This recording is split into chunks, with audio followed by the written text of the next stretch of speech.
আমাদের বর্তমান বিশ্বে বায়ু দূষণ অনেক বেশি হচ্ছে, এর থেকে পরিত্রাণ পাওয়ার জন্য আমাদের বেশি বেশি গাছ লাগাতে হবে। এই উদ্যোগটি অনেক ভালো উদ্যোগ, আর আমাদের শিশুরা গাছ পেয়েছে অনেক খুশি হয়েছে এবং আমরাও খুশি হয়েছি। আমাদের ছাত্রদের সাথে সাথে তারা সবাই গাছগুলো লাগাবে এবং কি যত্ন করবে আমি আশা করছি এবং ধন্যবাদ জানাচ্ছি আমাদের সুলতান সালাউদ্দিন টুকু ভাই।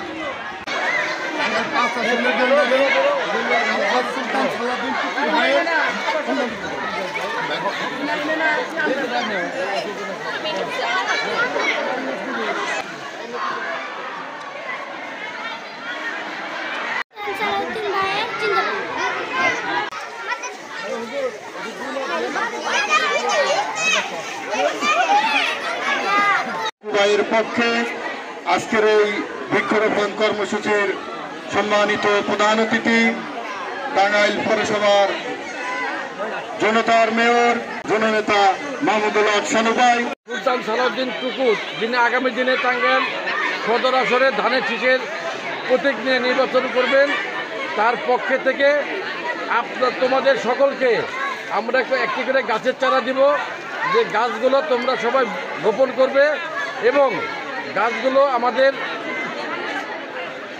ব্যক্তিগত জীবনের খুব উপকারী একটি জিনিস। আমরা অক্সিজেন গ্রহণ করি, গাছ কার্বন ডাই অক্সাইড গ্রহণ করে, আমরা অক্সিজেন গ্রহণ করে কার্বন ডাই অক্সাইড ছাড়ি।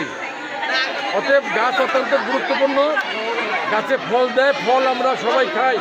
আমাদের দেশনায়ক তারেক রহমান এবং আমাদের দেশনেত্রী বেগম খালেদা জিয়ার নির্দেশে, খালেদা জিয়ার উদ্যোগে আমাদের টাঙ্গাইল সদরের মা মাটি মানুষের প্রিয় নেতা, এই টাঙ্গাইল সদরের কৃতি সন্তান, টাঙ্গাইল সদর আসন থেকে যিনি আগামী দিনে ধানের শীষ প্রতীক নিয়ে নির্বাচন করবেন, আমাদের টাঙ্গাইলের গর্ব, ছাত্রদল কেন্দ্রীয় সংসদের সাবেক সভাপতি, যুবদল কেন্দ্রীয় সংসদের সাবেক সবল সভাপতি, বর্তমান বিএনপি কেন্দ্রীয় নির্বাহী কমিটির বিপ্লবী প্রচার সম্পাদক, বর্তমান সময়ের সবচাইতে জনপ্রিয় এবং পরিশ্রমী নেতা, জিয়া পরিবারের সবচাইতে বিশ্বস্ত হাতিয়ার আমাদের দেশনেত্রী বেগম খালেদা জিয়া এবং তারেক রহমানের অত্যন্ত প্রিয় ভাজন, প্রিয় নেতা সুলতান সালাউদ্দিন টুকু ভাইয়ের উদ্যোগে টাঙ্গাইল সদরের প্রত্যেকটি স্কুলে, এরকম প্রাইমারি স্কুল থেকে শুরু করে হাই স্কুল, কলেজ, মাদ্রাসা লেভেলে প্রত্যেকটি জায়গায় টাঙ্গাইল সদরের তিনি টিম করে দিয়েছেন। প্রত্যেকটি ইউনিয়নে এরকমভাবে আমরা গাছ বিতরণ করছি বিনামূল্যে, তার নির্দেশে তিনি গাছ বিতরণ করছেন।